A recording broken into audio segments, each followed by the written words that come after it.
Kung hindi, hindi ko alam.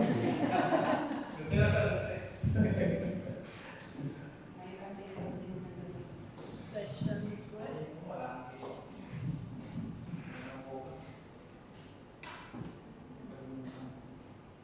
So, sa oras na ito, oras namin na nakakapagpakita ng oras kaya stay ko na lang. Kung tayo makinig.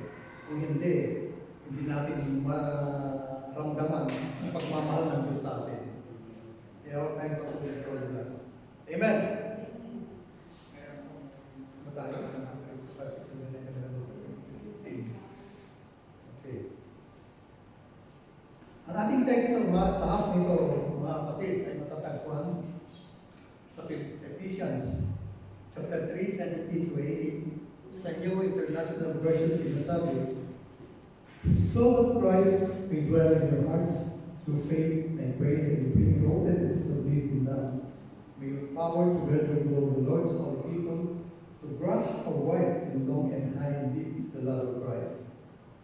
And to know this love that surpasses knowledge, that you may be filled with the measure of all the fullness of God.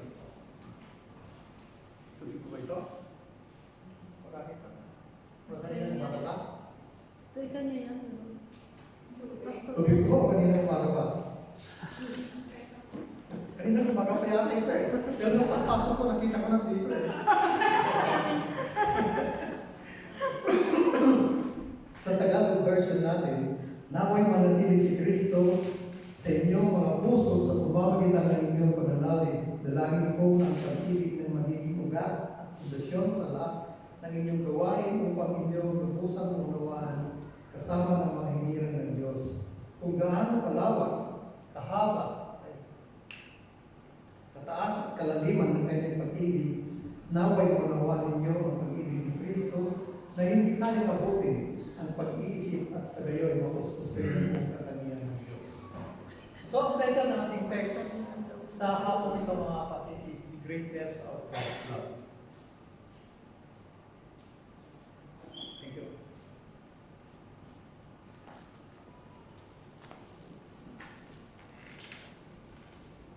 God's love. Alam natin yun na ang Diyos ay pag-ibig.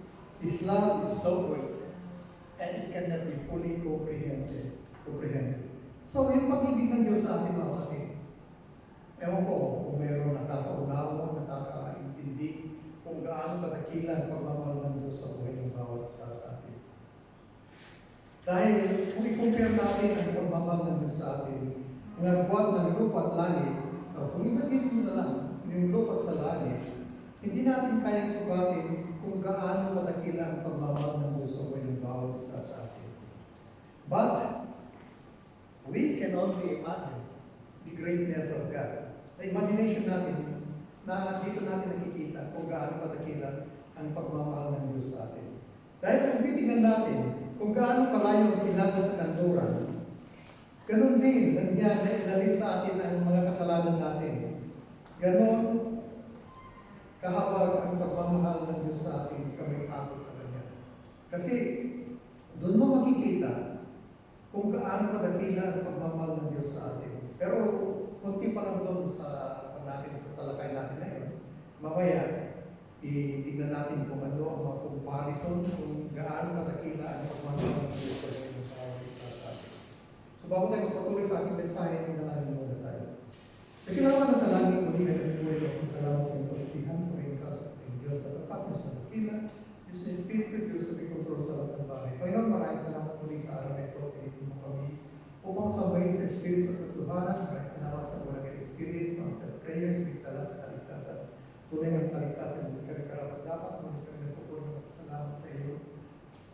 Dahil sa iyo mo, Panginoon, nagkakaroon ng buhay ng mga ganda. Kaya tinatas mo na ito, pinitin mo sa araw na ito, kasanan, tulong ng mga hirap na hindi nila mabuti. Ang mga ganong salita namin tatalakayan dahil hindi sa aking sarili, natulungan mo ako may kasimplihan dahil sa akin kaya mo mga magagawa, kaya kailangan namin tulong ito kayo sa mga isa sa amin sa araw na ito. At sa mga nakapakiralangin hindi namin nakasama ngayon, naway susunod na pagkikot. Muli namin sila nakasama upang sama-sama magpuri katulad sa amin. Naway sa araw na ito, ang palang mo lang na kasi is name pray. Amen.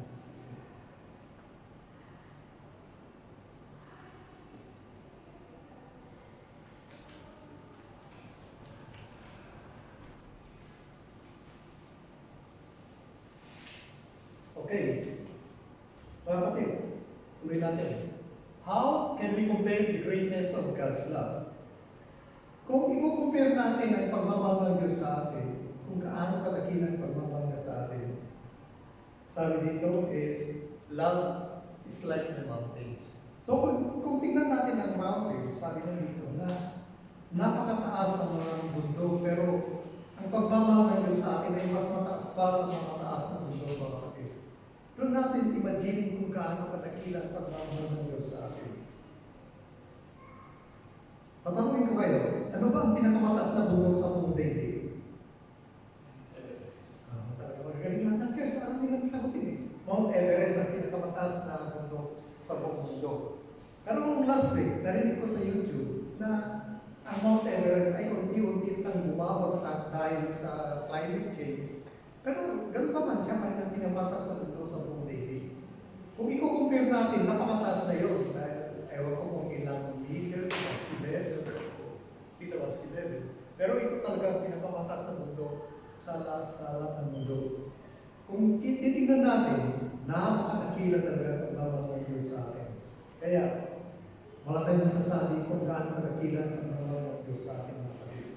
Sinasabi sa awit, chapter 127, 125 verse 7, sabi niya dito, itong Jerusalem ay naliligiran ng maraming mundo, gayon nagtatanggol sa mga hirap-hirap ni ating Diyos. So, ibig sabihin lang dito mga kapatid na yung buhay ng isang tunay na Kristiyano, para i-compare natin yung sarili natin, na we are surrounded by many mountains at despite of these things na nangyayari sa ating buhay, pinagtatanggol niya tayo, pinoprotektahan niya tayo, at hindi niya tayo pinabayaan iwanan man sa mga sandali na kailangan natin ang tulong sa ating buhay. Dahil kung titignan natin yung mapa sa Biblia, ang bansa ni Jerusalem ay napaligiran ng maraming bundok at ang kanyang mga anak na naligiran din ng Diyos. Ibig sabihin, pinoprotektahan niya ang kanyang hiniran sa lahat ng tao. So, maliwanag sa dito mga kapatid na ang Diyos ay pinoprotektahan niya tayo, kanyang mga hiniran sa lahat ng tao. Kung saan man tayo pupunta, may mga hardship, mga trials, mga pagsubok, problema natin sa ating buhay. Makikita natin dito ang presensya ng Diyos sa atin na hindi niya tayo pinababayaan iwanan mga kapatid. Kaya napakadakilang pagmamahal ng Diyos sa atin. At tanongin natin sarili, hindi kaya kadakilang pagmamahal natin sa Diyos mga kapatid. Kasi, titignan natin sarili sa kabutihan ng Diyos. Wala tayong masasabi sa sarili natin dahil na tayo, we all fall short of glory to God. Walang karapat-dapat sa Panginoon, pero siya gumawa ng paraan. Nagpakababang tao siya at kung pinagkat natin siya bilang Lord and Savior sa ating buhay, ang kapalan yun ay magkaroon tayo ng buhay na God. Amen. God's love is so good enough to surround all His children throughout the earth, none need to be left out. So sinasabi dito mga kapatid, ang pag-ibig ng Diyos sa atin ay talaga napakalawak. Ito ay kahit milyon-milyon ng mga tao, pinoprotektahan niya lahat palagi ang kanyang mga anak. In times of troubles, in times of sufferings, etc., etc. So dito natin maasahan ang pagmamahal ng Diyos sa atin dahil hindi niya tayo pinabayaan iwanan man sa buhay ng bawat isa sa atin. Ganun kadakila ang ating Panginoon Jesucristo mga kapatid. So, sinasabi pa dito, God's love surrounds His people with personal attention and protection. So, ang pagmamahal ng Diyos sa atin mga kapatid, ay we are surrounded with many personal attention and protection na binibigay ng Panginoon sa atin. Kung mapapansin ninyo, there are times na we fall, na magkasala tayo o may tayo ng accident, pero doon makikita natin na ang presensya ng Diyos sa atin, na doon palagi na nag-iingat at gumagabay sa buhay ng bawat isa sa atin. At hindi niya tayo pinababayaan iwanan mga kapatid. There are times na talagang hindi natin maunawaan kung bakit nangyari na ganitong bagay, pero sa pagmamahal ng Diyos sa atin, dito natin makikita kung gaano kadakila ang pagmamahal niya sa atin mga kapatid. Kaya napakadakila ang pagmamahal ng Diyos sa atin mga kapatid. His greatness, His love is like the mountains. God surrounds His children with confidence and peace. So, kung meron tayong Kristo sa ating buhay, ramdam natin ang presensya ng Diyos sa mga kapaligiran natin, na magkaroon tayo ng confidence and peace sa buhay ng bawat isa sa atin. Dahil maraming tao, wala silang confidence sa kanilang buhay, wala silang kapayapaan sa kanilang buhay. But we are so lucky enough na meron tayong Kristo na siya ang gumagabay sa atin, nagbibigay ng confidence at kapayapaan ng bawat isa sa atin. Dito natin makikita kung gaano kadakila ang pagmamahal ng Diyos sa buhay ng bawat isa sa atin. Dahil sa mga hindi mananampalataya, ang kanilang confidence sa Diyos ay kakaiba at ang kanilang peace ay kakaiba yung peace na nararamdaman natin. Kung tanongin mo yung mga believer, ano ba ang masasabi nila kung na magkaroon sila ng peace? Compare natin, sabi nila, kung mayaman ka, marami ka nariarihan, etc. Partner ka, so meron ka kapayapaan. Pero sinasabi ng Biblia, ng kapayapaan ay matatagpuan na sa pamamagitan ng ating Panginoon sa Kristo. Walang kapayapaan na binibigay ng sanlibutan na katulad ng ibinibigay ng Kristo sa mga tao na tumanggap sa kanyang bilang Lord and Savior sa kanilang buhay. Amen. Ganun nagkira ang pagmamahal ng Diyos sa ating mga kapatid. Sa awit chapter 72 verse 3, ang lupain away niya ay umulad at managana, maghari at katarungan sa lupain ditong bansa. So, tayo kanyang mga anak, mga kapatid, hindi niya tayo pinababayaan ng iwanan. Tinutulungan niya tayo na umulad ng ating buhay at managana.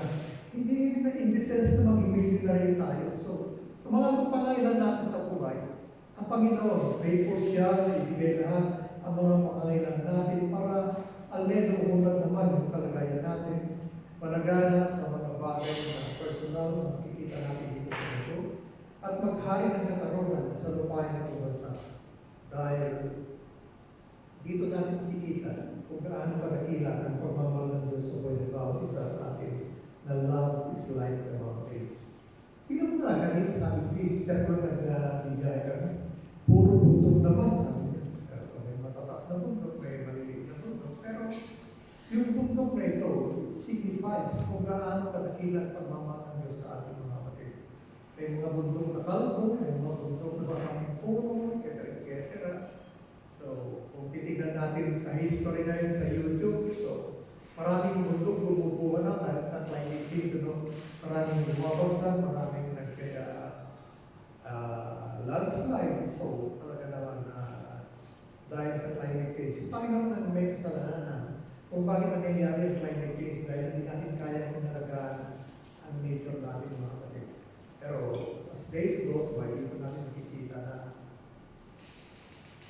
malaking pagbabago pa mangyayari. Pero, kung susundin natin, mabago pa yung climate change na nararamdaman natin. Sa ngayon, yung bumundin sa summer ng sobrang init, sobrang ulan, so etc. Parang malakas na libo, landslide.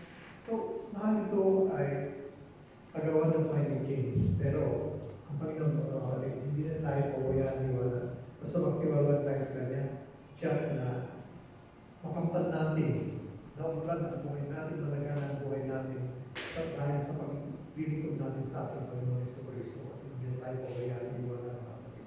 Amen. Number 2, love is like the rivers. So, may tanong ulit. Sa Pilipinas, ano ba ang palagay nyo ang pinakamatas na river sa Pilipinas? Okay, tingnan. Lahat ng cares, kinakaya lang sinagot ito eh. Ewan pala sa palagay. Saan ba? Pinaka-longest river in the Philippines? Cagayan River. Oo, magagaling lahat ang mga taga-Libya, palang nagsagot eh. Google. Sa Google. Hindi, bigyan ka ba? Talaga alam mo na. Alam mo brother ako mo, Mrs. Cortez.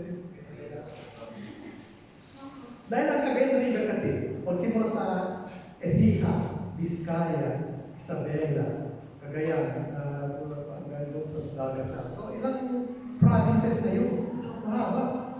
Gaano man kahaba yun, gaano man kadami ng tubig, mag-overflow pa rin yun.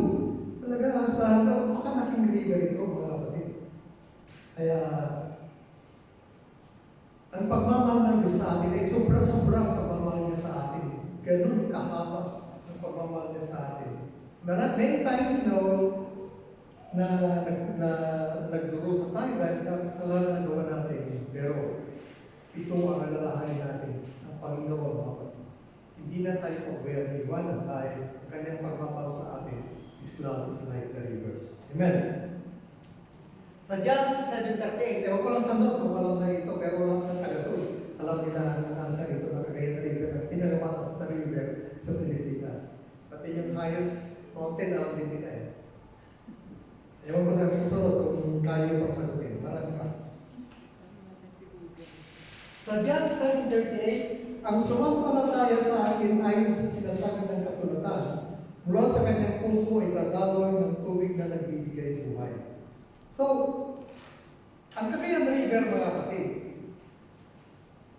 ang gamit dito ay upang ang mga tanim ay magbibigay, ang mga tanim ay tutubo, magkaroon ng maraming bunga.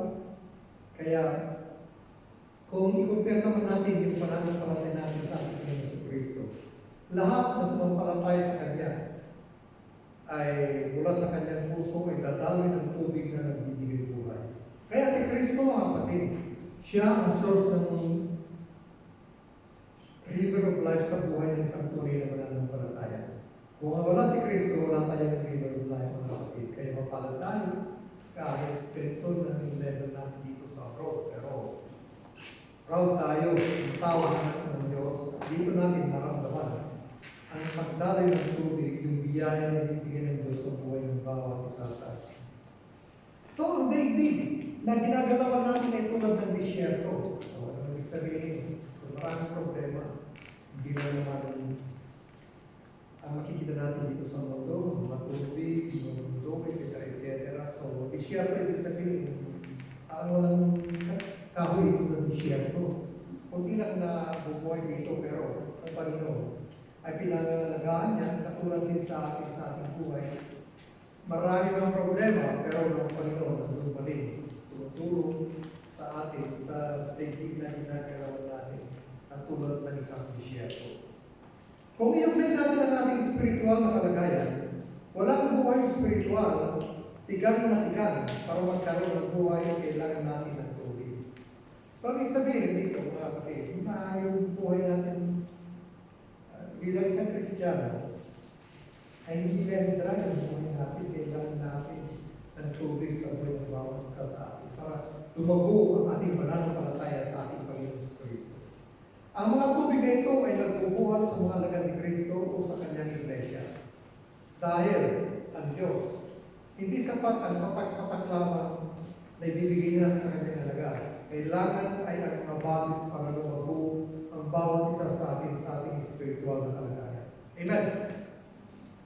Amen? Akala ko, nasot na tayo. Like rivers, God's extend to the far corners of the earth. Rivers flow into the seas to be caught up again and again. Love is not and never ending. So, ang pagmamahal ng Diyos sa ating mga kapatid, sabi niya dito, extend to the far corners of the earth. So, ang river, galing dito sa silangan o sa kanluran. Rivers flow into the seas to be caught up again and again. Love is eternal, never ending. So, patuloy yung flow ng tubig na pupunta sa dagat at galing sa mga mundo, mga kapatid. Ang flow ng tubig, i-compare natin ito, ay ito yung mga biyaya ng Diyos sa buhay ng bawat isa sa atin. So, kung titignan natin ang ating sarili, it's hard to understand kung gaano talaga ang pagmamahal ng Diyos sa atin. Marami kayong pagkukulang, pero aside from that, pinapakita pa rin ng Panginoon ang pagmamahal sa atin. At hindi niya tayo pinababayaan, iwanan na parang ang buhay natin is like the rivers. Ang pagmamahal ng Diyos, is like the rivers na patuloy na umahagol from east to the west at hindi ito kailanman matatapos mga kapatid. God's love brings spiritual life and power to everyone who partakes of the water of life. It flows through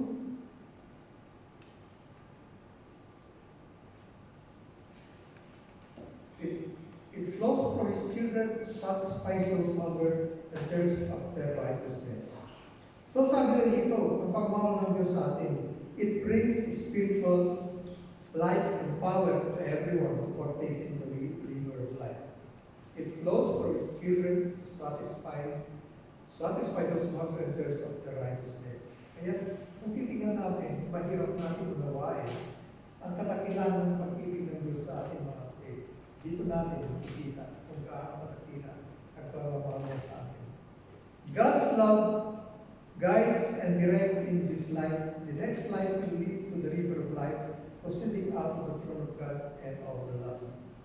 So, ang pagmamahal ng Diyos sa atin mga kapatid, it will direct us to the true direction sa buhay ng bawat isa sa atin. Dahil kapag meron Kristo sa atin, iba yung dating ng buhay natin. Hindi tayo katulad sa mga believer na ang blessing nila sa kanila is just an ordinary thing. Pero in fact, ang pagmamahal niya sa atin, yung blessings na ibibigay niya sa atin is very unconditional. Hindi natin kaya manawain kung bakit ganun katakilang pagmamahal ng Diyos sa atin dahil sa ating pagrelasyon sa Kanya kung tinanggap natin siya bilang Lord and Savior sa ating buhay. Kaya mapalat tayo mga kapatid, despite of this situation natin sa buong mundo, sa Panginoon, hindi niya tayo pinabayaan, kundi binibilang niya tayo espesyal sa kanyang harapan na tayo ang kapagmana ng kanyang kariyan sa ating mga kapatid. Kaya mapalat tayo. Amen. Revelation 22 verse 1, pinakita rin sa akin ang anghel ng ilog na nagbibigay buhay. Ang tubig nitong silinaw ng kristal at bumubukas sa trono ng Diyos at ang Kordero. So, sinasabi dito mga kapatid, na ang anghel ay pinakita ng Diyos. Ang ilog nito na nagbibigay ng buhay. Ang tubig ng river na sinasabi dito ay silinaw ng kristal. So, ibig sabihin, very clear, walang makitang dumi o anuman mga bagay na nagbibigay ng ibang kulay ng tubig mga kapatid. Ganon katakila ang pagmamahal ng Diyos sa ating mga kapatid. Ang kanyang ang bukal ng tubig ng buhay na walang iba kundi si Kristo mismo nagbibigay, kaya ganon kalinaw ang kanyang pagmamahal niya sa ating mga kapatid. Nung parang nadala sa si Eva, meron din isang ilog sa hardin ng Eden. May isang bagay na makatulad ng hardin ng Eden ang makalangit na lungsod. Sa simula, walang kasalanan, sakit, kalungkutan at kamatayan sa hardin ng Eden. Ang Diyos mismo ay naglakad sa hardin, ngunit ang dalawang unang hinira. Nilalang, natawag si Adan at si Eva ay nagkasala sa Diyos dahil doon. Pinalayas nila doon sa river of Eden. Kaya, kung nagkakasala man tayo, iba nung panahon niya dalas na si Eva dahil nung panahon nila, napaka-easy yung inagbili niya sa kanila na hindi kumain na puno ng kahoy na yun. Pero si Satan nandun palagi na nag-threaten sa kanila at ang una, so nahulog si Eva and then siya na naman ang sumunod sa kanya. Kaya dahil sila nagkasala, napakaksi sila sa Garden of Eden. Kaya yung dating magandang kalagayan nila, doon ay nag-iba na walang nagkasala sila sa ating Panginoon sa Kristo. Kaya, kung titignan natin, talaga yung pag-ibig ng Diyos ay His love is like the rivers, puro napaka-puti, silinaw ng kristal ng pagmamahal ng Diyos sa atin. Magamat maraming pagkukulang, pero hindi na nag-lisensya para nabigyan tayo ng maraming pagsubok, maraming suliranin sa buhay. Pero dahil mahal niya tayo, dito niya pinadaba ang pagmamahal niya sa buhay ng bawat isa sa atin. Amen. Number 3, love is like the oceans. So kanina tinanong ko, ano ang pinakamataas na bundok? Mount Everest, sabi niyo. Pinakamahaba na river sa Pilipinas, Cagayan de Oro. So ano ngayon ang pinakamalalim na ocean sa buong daigdig? Ano ba? Ano?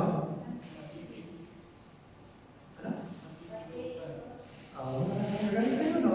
Pacific Ocean ang pinakamalalim na dagat sa buong mundo, mga kapatid. Imagine, Philippines.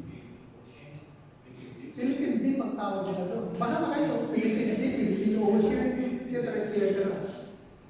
Napakalalim yun. Anong ibig sabihin doon, napakalalim ang pagmamahal sa atin, not like the ocean? Gaano ng karami yung kasalanan natin, itinawag ng Panginoon doon sa ilalim ng tubig. Ibig sabihin na hindi na dapat halong katimbang yung kasalanan na gawa natin. Ganon kadakilang pagmamahal ng Diyos sa atin, mga kapatid. Amen? Pero kung titignan natin sa nangyayari ngayon, ang China gusto pa sakupin ng Philippine Ocean eh. Di ba? Kaya silang sana, pero gusto pa nilang sakupin ng Pacific Ocean eh. Sobrang naman yata yung ginagawa ng China. No? Kung makikita yun sa YouTube, nakakarapan ng China ngayon. Ang daming naranasan nila na hindi magagandang mangyayari. Lumulubog na, puro ng tubig ng China ngayon, kung mapapanood lang sa YouTube. Bira lang hindi naman malakas dito. Pero kung mahilig kayo mag-search, makikita niyo kung ano ang nangyayari sa China ngayon dahil sa kanilang kasakiman. So, ibalik natin. So, ang pagmamahal ng Diyos sa atin, mga kapatid, napakalalim yung pagmamahal ng Diyos sa atin. Mas malalim pa sa Philippine Deep o Philippine Ocean. Sa Micah 7:19, uli mo kaming kaawaan, tatapakan mo ang aming mga kasalanan, iaati sa kalaliman ng dagat. So, sabi na dito, kaawaan mo kami, Panginoon. Lampakan mo ang aming mga kasalanan, iaati sa kalaliman ng dagat. So, ang Philippine Deep, Philippine Ocean, kung wala kang tawag na yung sa scuba diving, kung wala kang oxygen, hindi mo mamaabot. Anybody can reach the bottom of the Philippine Ocean na wala silang galing na compressor o tawag na yun. Ganon kalalim ang Philippine Ocean, mga kapatid. Dito pinakita ang kadakilan ng Diyos dahil siya ay totoo kapag siya ay mahabagin. Hindi siya sinungaling, siya tapat sa kanyang mga pangako, kaya pinagpapalang ang kanyang mga hinirang na kapatid. Amen? I-imagine na lang natin na kalahing ito ang dagat, pero lahat ng kasalanan natin itinawag ng Panginoon doon para hindi na dapat halumating pa yung kasalanan natin. Ganon kadakila ang pagmamahal ng sa ating mga kapatid. God's love is strong.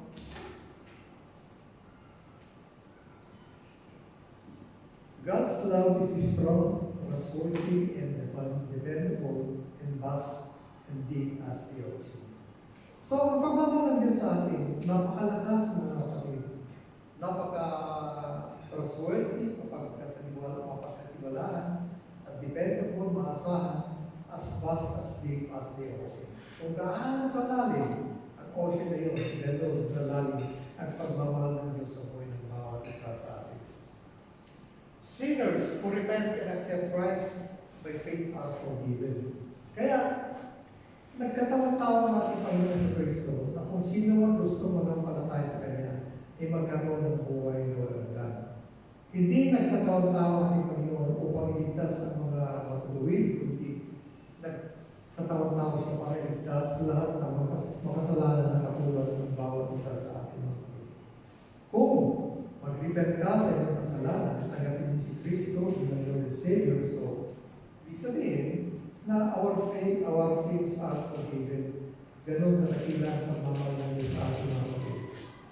Their sins are cast into the depths of the sea to be remembered no more. So, ang mga kasalanan na gawa natin ay itatapon sa kalaliman ng dagat at hindi na niya dapat pabalikan ang mga kasalanan na itapon na doon, mga kapatid. Kung ano na itapon na, wala na, hindi na babalikan ng Panginoon. Hindi katulad ng tao, ang pagkasalanan ng tao,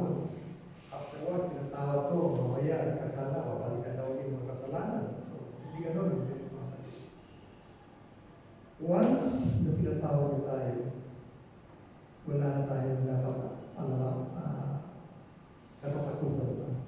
Kung pinatawag na tayo, hindi sabihin na makakapatid ng Diyos, lahat na gawa natin hindi karapat dapat sa Kanya. Ganon ang pagmamahal ng Diyos sa atin, sa mga tao na umanggap sa Kanya ng bilang Lord and Savior sa Kanyang buhay. The Holy Spirit cleanses and fills committed Christians with God's love. Love reaches out to share Christ with others. So, sinasabi dito, ng Holy Spirit, mga kapatid, tinutulungan niya tayo na pakalinisin at yung puso natin, ipumit natin ating paglilingkod sa ating Panginoon with God's love. Dahil bawat nakipag-isa kay Kristo, ang puso natin ay ginagawa ng Panginoon. Kaya natin tulungan yung mga tao na wala pang Kristo sa kanilang buhay. At parang damdin natin ang pagmamahal din natin sa kanila. Tulad yung pagmamahal ng Kristo sa bawat isa sa ating mga kapatid. Kaya, ang dapat natin gawin, bilang sa tuloy ng pananampalataya, ay patuloy rin tayo magmahalan, magtulungan sa isa't isa. At sinasabi sa 1 John chapter 4, verses 7 to 8, mga minamahal, mag-ibigan tayo sa pagkatuwa sa Diyos ang pag-ibig. Ang bawat umiibig ay anak ng Diyos at kumilala sa Diyos. Ang hindi umiibig ay hindi kumilala sa Diyos sapagkat ang Diyos ay pag-ibig. So, kung ang Diyos ay pag-ibig, in-return naman, tayo mga kanyang mga anak, mag-ibigan tayo sapagkat mula sa Diyos ang pag-ibig.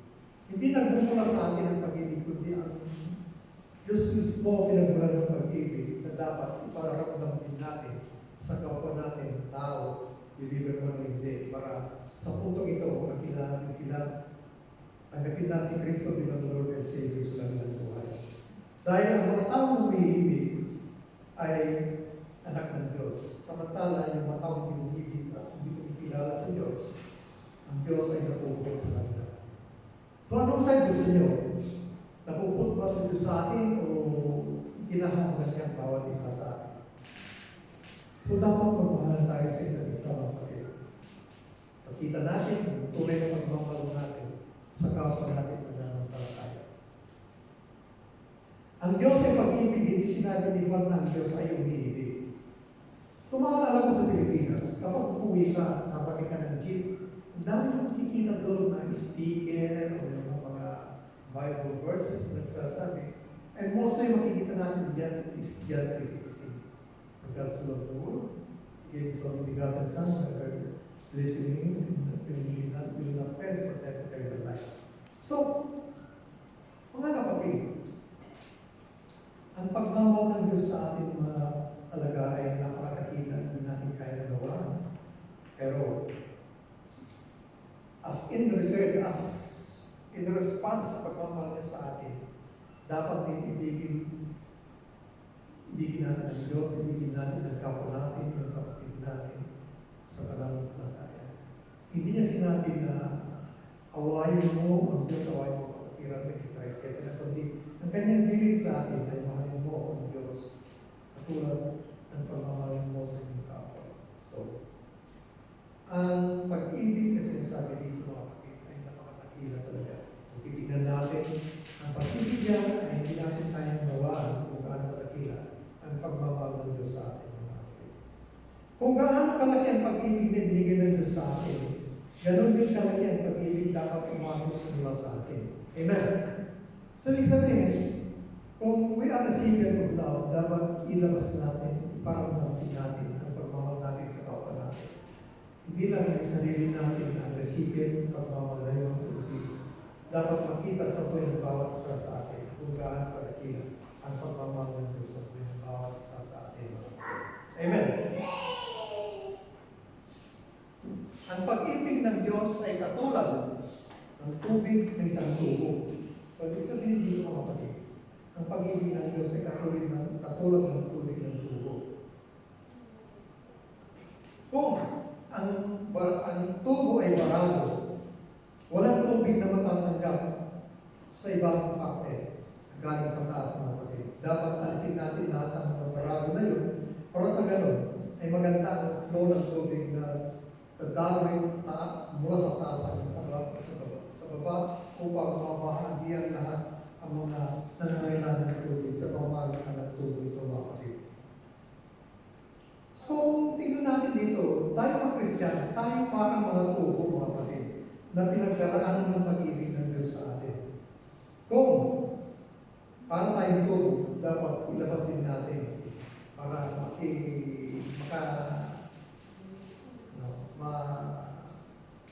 makatanggap din yung ibang tao pag yung flow ng tubig na galing sa ating Panginoon sa Kristo, mga kapatid. Dahil ang tunay na pag-ibig ay spiritual, hindi nagbumula sa tao kundi sa Diyos. Kaya dapat, kung alam natin kung gaano kadakila at kung gaano kalalim ang pagmamahal ng Diyos sa atin, dapat iparamdaman din natin sa kapwa natin kung gaano kalalim ang pagmamahal ng Diyos sa buhay ng bawat isa sa atin. Amen. Number 4, love is like the heavens. So, ano masasabi niyo sa heaven? Kung nasa labas tayo, tinignan sa taas, gaano kalawak ang heaven, mga kapatid? Walang dimension na sinasabi kung gaano kalawak ang heaven, mga kapatid. Sa Isaiah 55 verse 9, sinasabi, kung paano ang langit ay mas mataas kaysa lupa, ang ating kaparaanan ay higit kaysa inyong kaparaanan. At ang ating kaisipan ay hindi maabot ang inyong kaisipan. So, ang kahabagan ng Diyos, mga kapatid, sa bawat isa sa atin, sa sumusunod sa Kanya, ay hindi natin kaya isipin dahil malayo tayo sa mga paraan ng pag-iisip ng Diyos dahil ibig ng pag-iisip natin. So, ang plano ng Diyos sa buhay ng bawat isa sa atin, napakadakila, at ni kahit sa panaginip lang naman ay hindi natin kaya maunawaan, umaabot kung gaano kadakila ang pagmamahal ng Diyos sa atin. Amen. God's love is far above our conception of love as seen when His grace and mercy touches mankind through Jesus Christ. So, hindi natin kaya nahawain the conception of love as seen by His mercy, by His grace and mercy touches mankind through Jesus Christ. Napakadakila sa mga ng Diyos sa ating mga kapatid.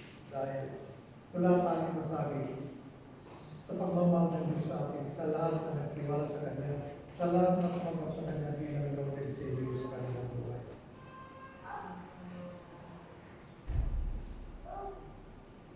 Sa awit chapter 108 verse 4, sinasabi, pag-ibig mo walang maliw ay abot ng kalangitan, nadarama sa itaas ng lubos ng katapatan.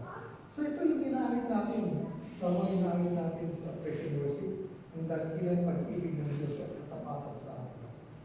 Ito kanyang hangarin ang pagmamigyan ng Diyos ng karangalan. Kaya, ang pag-ibig ng Diyos, the greatness of love, hindi natin kayang unawain, hindi natin kayang isipin, hindi natin maintindihan kung gaano katakila ang pagmamahal ng Diyos sa buhay ng bawat isa sa atin. God's love reaches the high and the low, the educated and the uneducated, the rich and the poor, saturated in His love. All believers are one of Christ. So, ang pagmamahal ng Diyos sa atin walang pinipili, mga kapatid. Mahirap man ang isang tao, mayaman man, pantay tayo sa harapan ng Panginoon, mga kapatid. Mayroon ka man na degree level, diplomatic ka man, o hanggang sa elementary level ka man, walang pinipili ng Panginoon. Hindi naman sinabi ng Diyos na ang maliligtas lang ay ang mga degree holder. Paano yung mga hindi degree holder? Kawawa tayo kapag gano'n. Pero hindi gano'n. Ang standard ng Diyos, mga kapatid. Sa mayaman at sa mahirap, paano? Lahat ng mayayaman ay sa piling ko sa ng Panginoon. Hindi ko naman tayo mahihirap. So, pero iba ang standard ng Panginoon sa standard ng tao. Kaya, His love ay hindi natin kaya naman, hindi natin kaya piliin. Kundi, ang masasabi na tayo, all believers are one in Christ. Amen. Sa 1 John chapter 4 verses 4 to 5, mga anak, kayo ay sa Diyos at napagtagumpayan na ninyo ang mga buwag at propeta, sapagkat ang Espiritu na sa inyo ay mas makapangyarihan kaysa Espiritu na sa mga sanlibutan. Sila ay makasanlibutan, kaya mula rin sa sanlibutan ang tinuturo nila ay makikinig sa kanila ang mga makasanlibutan.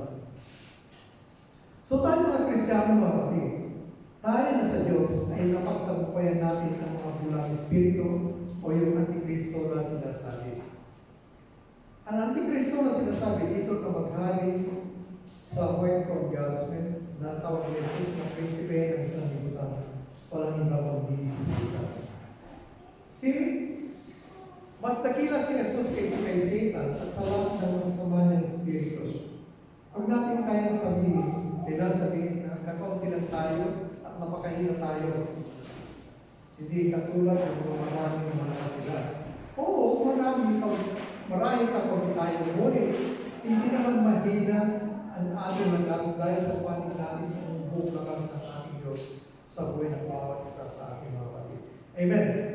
Ang mga bulang Espiritu, Antikristo, Guro at Propeta ay mula sa sanlibutan at iniibig nila ng sanlibutan at iniibig sila ng sanlibutan. Ang mga bulang Espiritu, Antikristo, nagsasalita sila upo sa mga bagay sa sanlibutan, kaya napakinggan sila dito. Mga tao mas gusto nilang mapakinggan ang sinasabi ng sanlibutan, kaya sinasabi ng Biblia, mga kapatid. Kaya kabaligtaran ang kanilang ginagawa, hindi nila sinusunod kung ano ang gusto ng Diyos dapat sundin ng kanyang mga hinihan.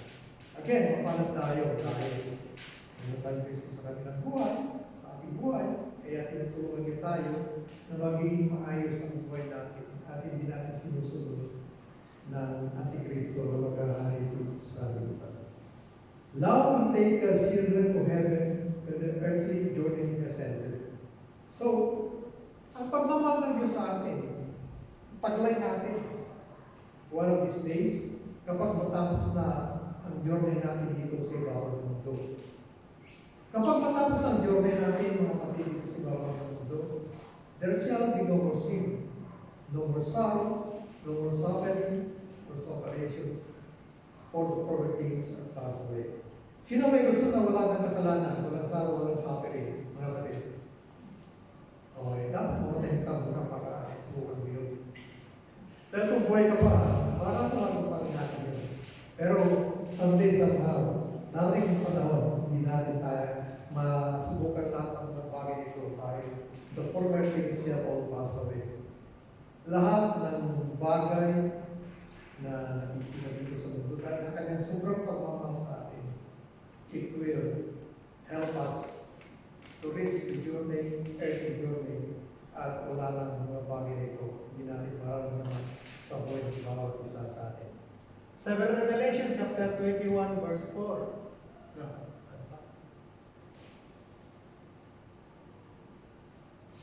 Okay, yan sinabi ko kanina. Love will take care God's children to heaven with the earthly journey is ended. There shall be no sin, no more sorrow, no more suffering, separation, for the former things are passed away. Sa Revelation 21 verse 4, sinasabi, at pahakahirin niya ang bawat lupa sa kanilang mata. Wala nang kamatayan, dalamhati, pagtangis sa paghihirap, sapagkat lumipas na ang dating bagay. Kung titingnan natin ang verse na ito, ang makalangit na Jerusalem, ito yung sinasabi ng new heaven and new earth, wala nang kalungkutan doon. Wala nang karamdaman o kirot. Kung nagsasapar tayo ng maraming klase ng kirot, doon wala na. Wala nang cancer doon, wala nang ulcer doon, wala nang etc. So, yung body natin maging perfect na. Kaya, hindi na kailangan pa ng kirot pag buhay ng mga isa sa atin. At doon, wala nang kamatayan. Amen? So, ang nakapasok sa sanlibutan ng kamatayan dahil sa kasalanan. So, ibig sabihin, namamatay ng isang tao dahil sa kasalanan. Pero, ngunit sa banal na lungsod, sinasabi na new heaven and new earth ay walang kasalanan, kaya doon wala rin kasalanan. Kamatayan na rin. So, lahat ng ito ay dahil sa kadakilan ng Diyos sa buhay ng bawat isa sa atin. Amen. Kaya tingnan natin ating sarili, napakadakilang pagmamahal ng Diyos sa atin. Sa hapong ito, saliksikin natin ating sarili tungkol sa araw na ito kung gaano kadakila ang Diyos sa bawat isa sa atin, mga kapatid. Despite sa mga naging pagkukulang natin,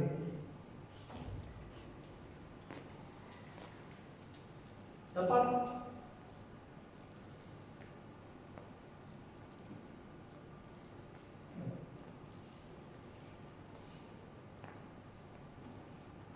despite sa malaking pagkukulang natin, tapat pa rin ang Diyos sa bawat isa sa ating mga kapatid.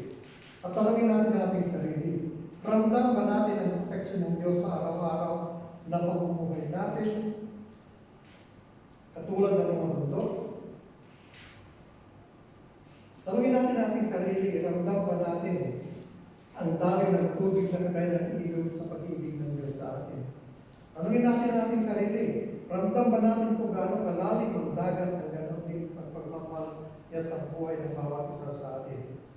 Tanungin natin ang ating sarili, ramdam ba natin kung gaano kalawak ang langit, ganon din ang hawak ng Diyos sa atin? Kaya sa hapon ito mga kapatid, saliksikin natin mo ang ating sarili tungkol sa pag-aaral natin, pagkakilaan ng pag-ibig ng Diyos sa atin. At pasalamatan natin siya dahil pinakita niya sa atin ang mga standard na dapat natin gawin. At patawad din dahil maraming beses sa ating buhay na hindi natin nagagampanan yung matungkulin natin bilang sa tunay na mananampalataya. At naway tulungan niya tayo na mamuhay na banal na nagulugod sa Kanya at patuloy na maging sa Kanyang mundo pagpapalik. Naman tayo mga. Magmalang sa langit mo, ikaw na po na salamat sa iyong kabutihan. Mulit ka sa Kanyang Diyos at patos sa dakilang Diyos sa Espiritu. Diyos na may kontrol sa mga bagay. Mayroon maraming salamat ulit sa oras ito sa mensahe.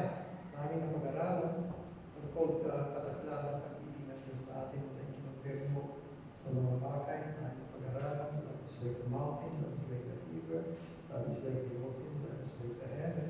Ganon kadakilang pagmamahal mo sa amin ng Diyos. Maraming salamat sa kadakilaan mo.